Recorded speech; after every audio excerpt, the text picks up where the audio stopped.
channel. My name is Carly and this is Life and Style, and I have a lovely guest today. She is a makeup artist and business owner of Glamorous Look Studio. Welcome, Sophia Perez. Hello. How are you today? I'm so excited to be here. Yay. And so excited to talk all things beauty. Yes, that is what we're doing today, and I'm so excited that you brought here. We talked a little bit before you came, but we're gonna just repeat the conversation and show the viewers like what we were just talking about, because I got very excited when we were talking. Yes, no, we got right into it. We literally got right into it. So I first want to talk about how your love for makeup happened and how did you start getting into this? Was there someone behind it, or like how'd you start? So funny enough, I mean, I was always that girl, 12 years old, digging through my mom's makeup. I feel like that's how kind of we all start. We all start we looking all at like mom. Look at her brushes, look at her and at the time it was like Lancome was so in, you know, and I was like in love with everything. I'd always steal her brushes, steal her makeup. That's how it started. But really what I guess set the tone was back in the day. This was like, I had to say like 2010, 2009, when YouTube was like poppin'. Jaclyn Hill, Patrick Starr, yes, all of the makeup gurus of YouTube. I was obsessed. Like I was that girl watching YouTube videos for hours, repeating the steps on me. Yes. And that's kind of where my love stemmed from just YouTube and watching the different makeup tutorials. Michelle Phan was another huge inspiration for me growing up. And so I started doing makeup tutorials. And I was like, little Nikon camera. I would take out the little lamp, like the shade, and that was my ring light. And I was doing YouTube videos at 12 years old, and I was posting them. Oh my gosh. One of my videos went viral back in the No day, way. hit like 1 million views. Mind you, I was like 12 years old, putting on basically nothing on my face. Like, you know, and just but it was just the fact that you were doing it. It was that just made the it love. like, yeah. It was that love for makeup, and just I was constantly posting, and that's kind of where not only my social media stemmed from, but the love and beauty of teaching, of doing, and of really like just honing into that craft of makeup. And that's where it stemmed from. And then fast forward to high school, you know, I was senior year, that girl that all my friends were like, do my makeup, it's homecoming, it's prom. You know, in high school, there's always something going on. There's a ring ceremony, a breakfast, a prom. So I was that friend, that go-to friend that was like, can you do my makeup for this? And I'm like, sure, why not? So I ended up making an extra Instagram page, right? Oh. And I was like, I'm just gonna make this my makeup page for fun, like to post myself. And post all these people that are asking you. Exactly, and I would always do my sister's makeup, my mom's, like I was that family member and that friend. So, you know, thinking nothing of it, but just a hobby, really, at that point. I mean, this was 2015. So I feel like the makeup industry was so different. Like you said that you want to be a makeup artist, people be like, that's not a real job. Yeah. You don't do like what? Makeup? Or like, you're gonna work at the mall? Yeah, exactly. Like you're gonna do, you know, that just wasn't a real thing. Like freelancing wasn't what it is. It was more so word of mouth. Social media really wasn't what it was now or what it is now. It really took off now. Exactly. Like, you look at the Instagram or like any type TikToks nowadays, like it's going crazy. But it also changed from YouTube to TikTok to Instagram, like Instagram to TikTok. Literally. So like I always followed like Desi Perkins and Katie and love. Like, yeah, I love I've been watching them since the start. So I really started from that YouTube era. That's where it stems, you know, where I stemmed my love for makeup. And then coming into Instagram, I think I just got into Instagram at that peak moment where everyone was going in on it, and I was posting my makeup for fun. And I remember someone DM me and they're like, oh, how much do you charge? And I was like, wait, what? Charge? I can make money. I'm like 16, 17 years old. I'm like, $20, bring your own foundation. Because at the time, I'm like, 16-year-old girl. I didn't have all the shades. I didn't have money to go and drop, you know, $500-$600 at Sephora. So I was like, $20, bring your own foundation. I laid out all, like I was a makeup collector. So I had like all the Too Faced, the chocolate palettes, and the smell, like all those. God. And the naked palette. Yes, the naked palette. Girl. My tried and true. And I was doing makeup in my parents' kitchen countertop. I remember like having a, you know, big open window. I set the bar stool, and like she came, and it was a girl that we went to similar height, like, you know, in the neighborhood. And she found my Instagram, or someone, you know, told her something, and I was like, $20, bring your own foundation. And I look back at that now, I'm like, wow. She paid me $20 to do that. It was like yellow, pink lip gloss, yellow eyeshadow, the tape that people used, you know, back in the day. But that was like my first memory of really starting to freelance. And from there, it kind of just exploded. It became my side hustle.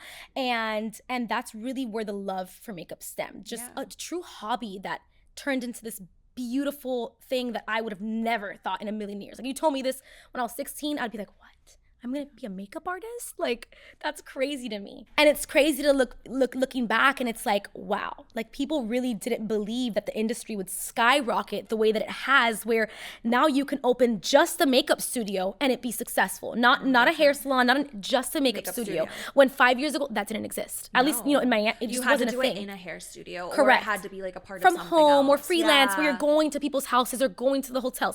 The makeup studios was not a thing 8 years ago. It didn't exist. And now it's like it could be such a successful business because people see the luxury in beauty and the importance in beauty and getting done up for a wedding or attending a wedding or birthday glam or photo shoot glam. They're like, oh, they're getting their pictures done. They want to look their best. These pictures are going to be around forever. And like, even if you're not a part of the bridal party, your pictures, you're going to be in those pictures. Absolutely. And those are professional pictures. Absolutely. So you want to look your best. So we dove into weddings. Yes. I want to talk about bridal parties. I want to talk about like the things in which you do to prepare for bridal parties. I know they're very stressful. Like, do you do any things with the bride to like help her calm down? Do you like establish like the family dynamics? Are there any weird family dynamics? So I've seen a lot in the industry. I've been blessed to have a lot more good than bad situations happen. I have had my hiccups like everyone does in the industry. It always happens. But I've seen a lot of good, and I think I'm that like a good person that is able to. You give off like a good vibe, so I feel like your vibe also like irradiates to everybody else. Thank you. Like, I feel like that's just like if you give off a good vibe, then everybody else is gonna be good. And that's what I tell all my brides, and we spoke briefly about bridal trials. That's why bridal trials are so important. But I always tell my brides, and when I'm like, pushing that bridal trials are important, I tell people, I'm like, who you're with leading up to when you walk down the aisle, you're with your makeup artist and your hairstylist, that team, that glam team, for the majority or the half of the day before leading up to your pictures and walking down the aisle. 100%. I'm talking about if there's 10 people, it's a 9 a.m. start time. It's a 6 a.m. start time. Like, we're there all day. Yeah. And the guys just get to roll in and like get their haircuts day of, play dominoes, I've heard it all, playing video games. Like, I've heard it all, watching football. Yes. But the girls are getting ready early. Yes. And I always tell all of my brides, I'm like, who you choose for the day of your wedding, that glam is so important because that is going to set the tone for the rest of the day. The person being there, the energy the team, the energy that they are giving off is going to set the tone for the bridesmaids, for the bridal party during stressful moments. I mean, I remember one of the really challenging parts was I was working midway on a bride. I had just finished her eyes, gonna start on her face. Her flowers came in because I'm doing the bride like second to last. So it's like where everything starts rolling in. The flowers come in, the wedding planners, hey, the photographers, okay, when is she gonna be done? Like crunch time. Yeah. And her flowers came dead. When I tell you she had red roses, they were dead. Dead. Oh my gosh. She looked at the roses and she started immediately bawling. Like full on panic attack because I rightfully so, right? Like your bouquet out as well, full on panic attack, and I was there with her every step of the way, and I know that she was going through it, and I was like, just breathe in, breathe out. Like, this is your day. Nothing can ruin your day.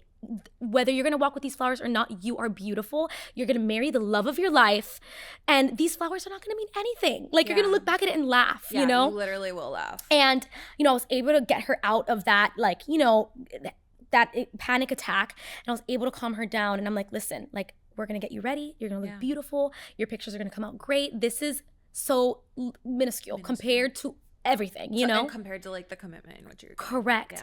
And just and it feels so good for me, as an artist, being able to spread that positivity and be put the music on. Are you okay? You want champagne? Do you want some water? Like, I love being that good energy to make sure that the bride is going into the most special day of her life. Like, let's be honest, the most important day of her life.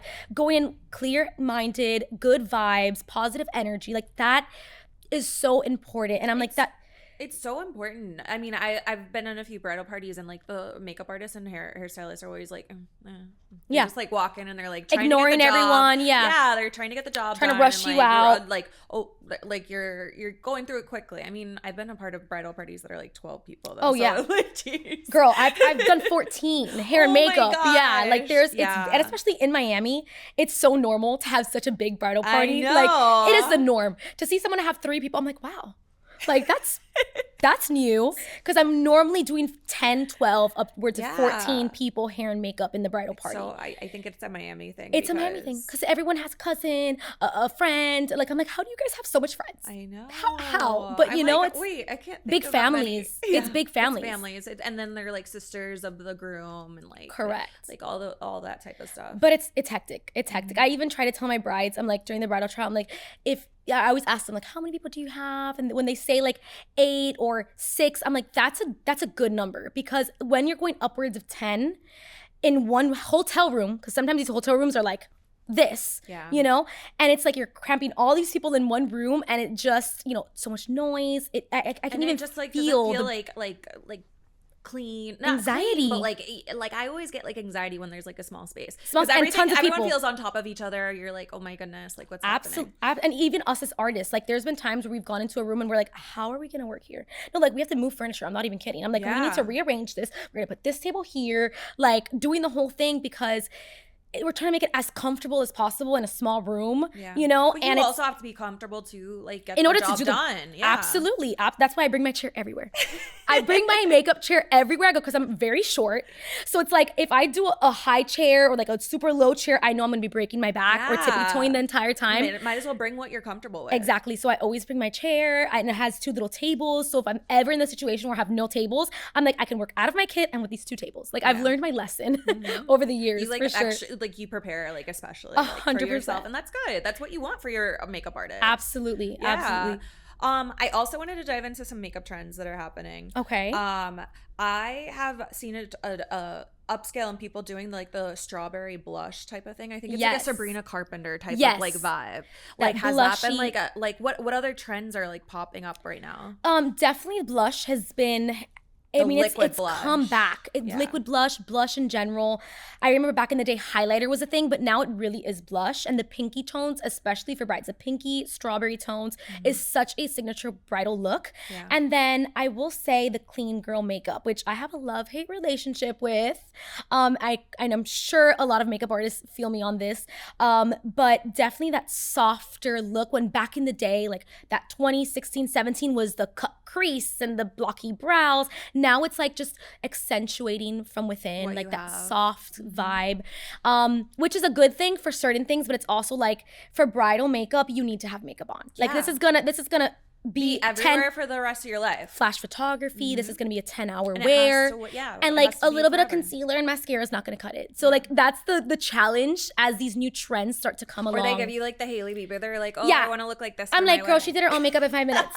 She has no makeup on, honey, and she has great skin. Like, you know, so it's like navigating the trends, but also being realistic when it comes to bridal makeup. What's going to look well with flash photography, because flash photography tends to wash you out completely. 100%. So if you don't have enough contour, if you don't have enough blush, if you don't have enough everything, it's not going to translate well in photos. 100%. So it's kind of navigating that, okay, you want to look natural, but it also has to last long during this humidity, because, you know, Miami has that humidity. It's humidity. You sweat it off. You're going to sweat it off. You're going to maybe like hug people, and it's going to kiss people, off. You know, on the cheek, and then it's going to come off. So it's like, it's a challenge, but it's also like just every time there's a new trend, it's kind of that's paving the way in the makeup industry. It's learning how to navigate with that trend for each client.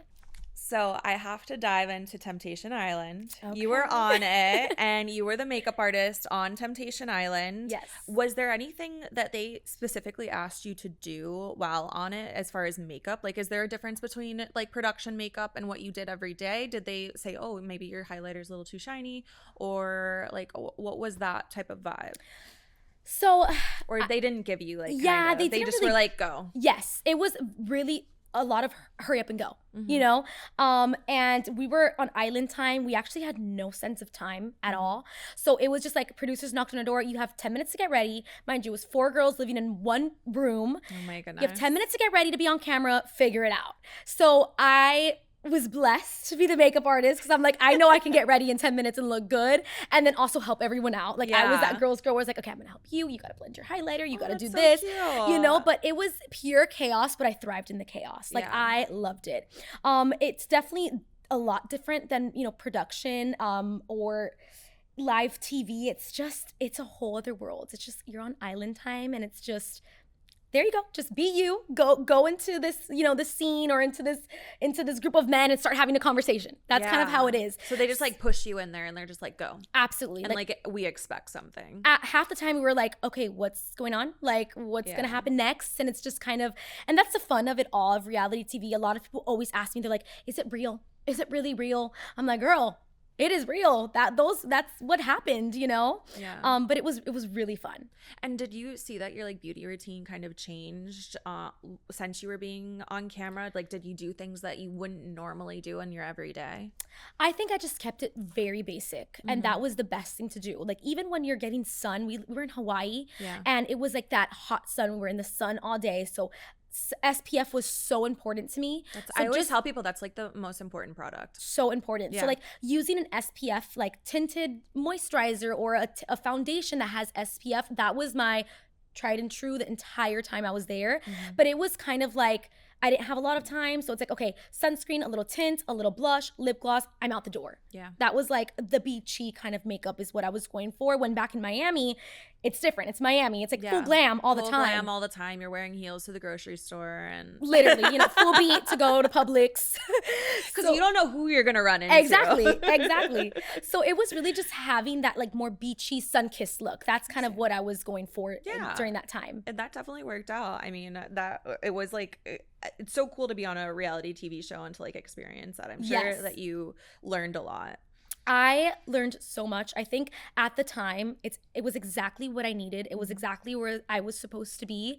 And I learned a lot coming out of that. I know it sounds crazy because it's like you're on this reality TV show that you're dating, men and this and that. But truly, I left there a new person in so many amazing ways. I mean, I've met lifelong people that are going to be one of my best friends who's still in my life to this day. I met her on the show, and it was an amazing experience. And I know it kind of looked a little crazy, once you see the final bit, but it's all about how people cut it. Exactly. The producers. Girl, I mean, think about it. We're filming almost 24 hours a day and they have to cut it and chop it to like an hour, to like 30 not even minutes. We talked a little bit about anti-aging and like with the beauty industry. How do you feel about anti-aging makeup, and is it harmful or empowering for other older women? Like how are we to navigate this thing that all of us are doing, aging? Yes. So anti-aging makeup, I feel like there are some amazing products that are more skincare based that are great for mature skin. I think it's just learning the techniques when it comes to mature skin. I always say when someone sits in my chair and they're like, I want to be 10, 20 years younger, red flag. I feel like with the beauty industry and the standards they've set, it's sometimes unrealistic. Like it is, we are going to age beautifully and gracefully, and fine lines is normal. Yeah, and some of us, if we want a little help, we could go get Absolutely. help. It's like I always tell people, if you want to do it. Don't overdo it, but like you can do it nicely. Absolutely. Yeah. But it's also kind of, when it comes to clients, I feel like something that was never taught that I had to learn on my own was setting realistic expectations 100%. For my mature clients that come in and they show me like an overly photoshopped picture of Kim Kardashian. They're like, I want to look like this. And I'm like, okay, maybe that full-on contour, full-on foundation is not going to complement your skin type or your skin tone. So how can we navigate this where you're, in that soft glam or full glam, but it sits well with your skin? And that goes for at any age. You know what I'm saying? There's people that have oily skin, dry skin, and it's kind of like figuring out what works for them. And as a professional, that's where we have to guide them in the right direction, because social media kind of has, again, put somewhat unrealistic expectations. So it's like being realistic with our clients and giving our professional opinion on what's going to look good, settle well within their skin, and make them feel glamorous. That's what I always tell. Like, you want to feel yourself, but also feel glamorous. 100%. And we're gonna kind of wrap up, but like, where do you see the future of makeup going?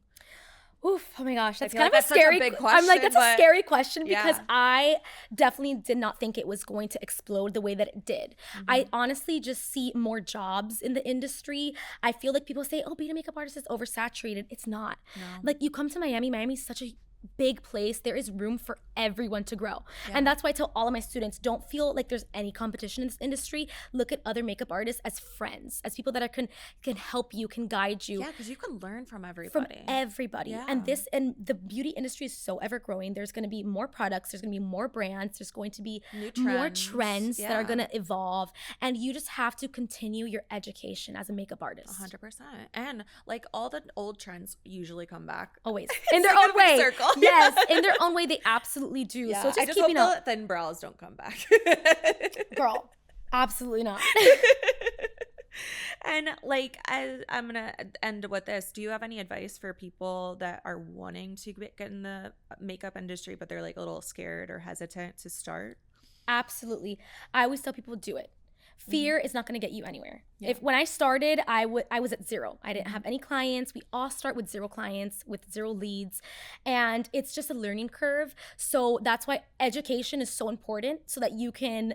I did all the mistakes, so I tell my students, I'm going to teach you so you don't make the same mistakes. Yeah. So education, getting educated, whether that be, finding a mentor, finding a makeup artist you really love and following in their footsteps, learning from them, and just practice. Yeah. Your technique Practice makes perfect. Exactly. Your technique is just going to get better and better. So constantly practice, and don't be afraid to put yourself out there. Yeah, and don't just practice on yourself.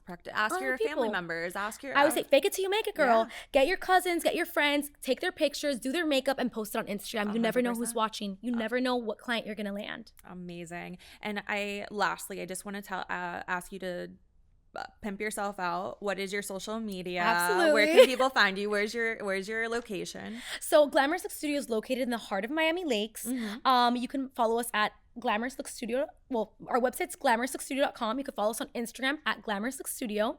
And my personal page, where a lot of the mentoring and stuff like that, is at Sophia Marie Perez with a PH. Awesome. I love that. Yes. Oh, well, thank you so much for coming on. Thank you for having me. That's it. Beach Channel. This has been Life and Style. I'll see you next time.